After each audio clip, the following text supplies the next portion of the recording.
feast your eyes on this chess position. Okay, feast your eyes on it.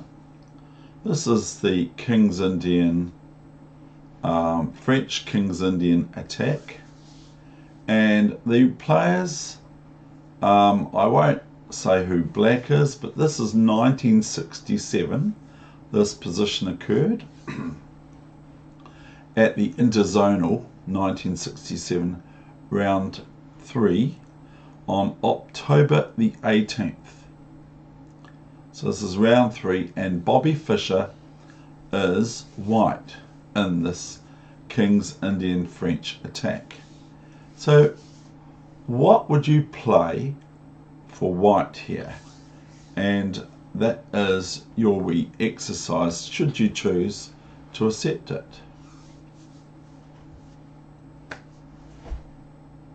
There you have it. So this position here.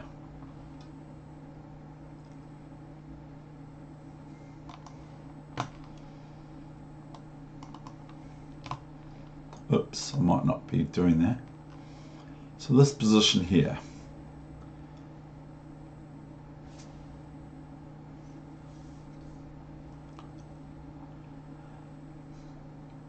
Bobby Fischer played the following move, and he withdrew from the last 2 rounds of this tournament due to playing conditions and other. So he lost 2 games or defaulted 2 games. So Bobby Fischer played Bishop G2. Okay, and now looks very quiet, and it is. But this bishop wants to enter into the king side here, you see. So what white was met with was pawn takes pawn. Now the computer gives queen f8 as a good move for black. The computer Fritz 11 wishes to play queen f8, but Bobby's opponent went dc2. Now if we look at this position, we can see that white can threaten checkmate with this move here. Or you could take this pawn, but it's probably a bit slow because this pawn does look quite powerful, especially with this coming or this coming and that sort of thing. So here Bobby played queen h6, threatening checkmate, okay, on g7, queen g7 checkmate, which is only opposed with the move queen f8. So what did Bobby play next?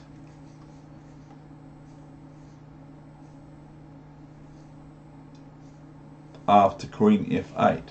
So queen h6, queen f8. What did Bobby Fischer then play next?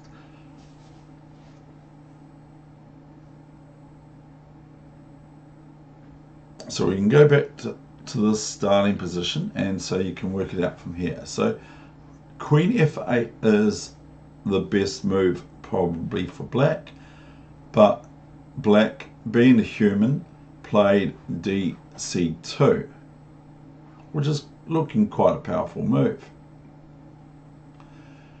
And then Bobby Fischer went queen h6 and queen f8 to defend queen g7 checkmate. What happened next? Can you see it? And it is revolutionary, not evolutionary. So it's revolutionary attack from there on in. Even queen h6 is somewhat revolutionary. But after that, it's curtains for black. Soon thereafter, queen f8. So can you see it?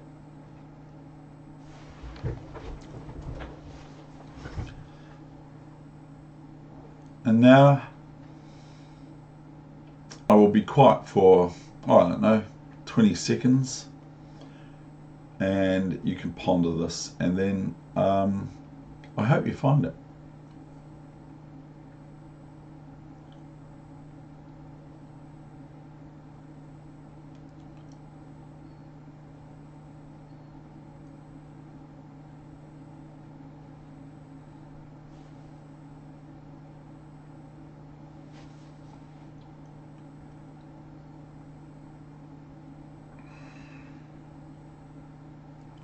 Okay, what occurred were the following moves. Okay, dc2, queen h6, threatening queen g7 checkmate,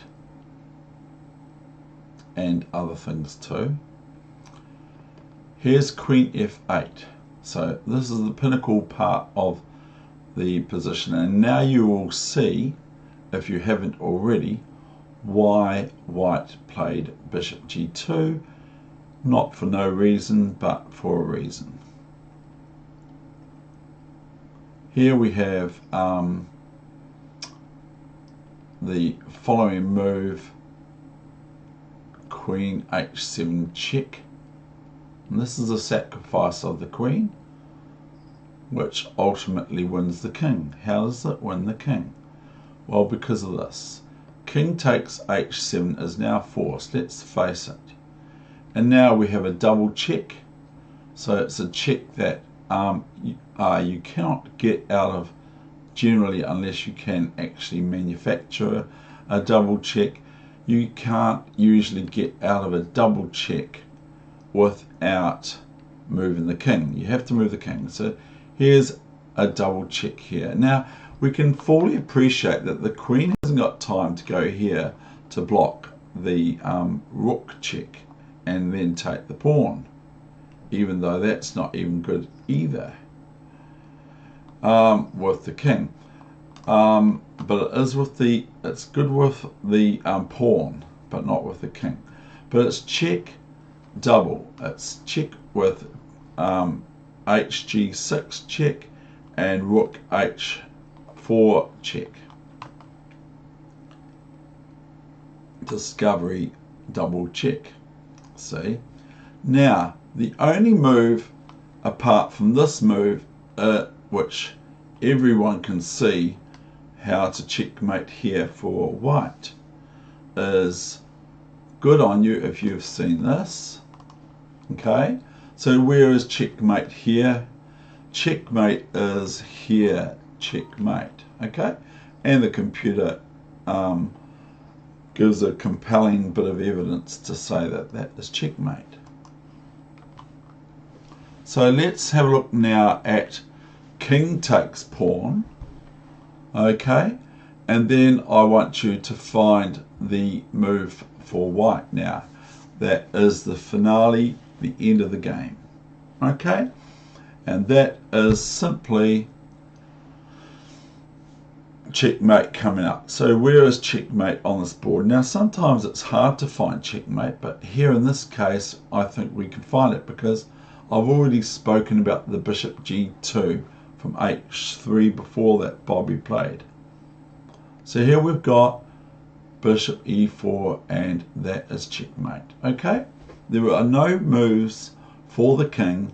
The king cannot put something in the way because the pawn's blocked. The king cannot move, cannot take the bishop, and so this is checkmate. King cannot move anywhere.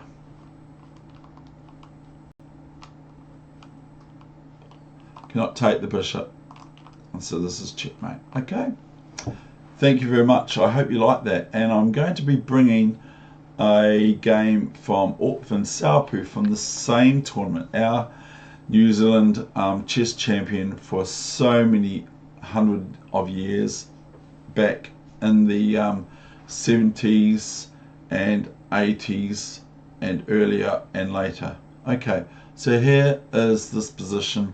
So that's pretty fantastic, isn't it? And incidentally, it is evidence that Bobby Fischer played the King's Indian attack against the French defence.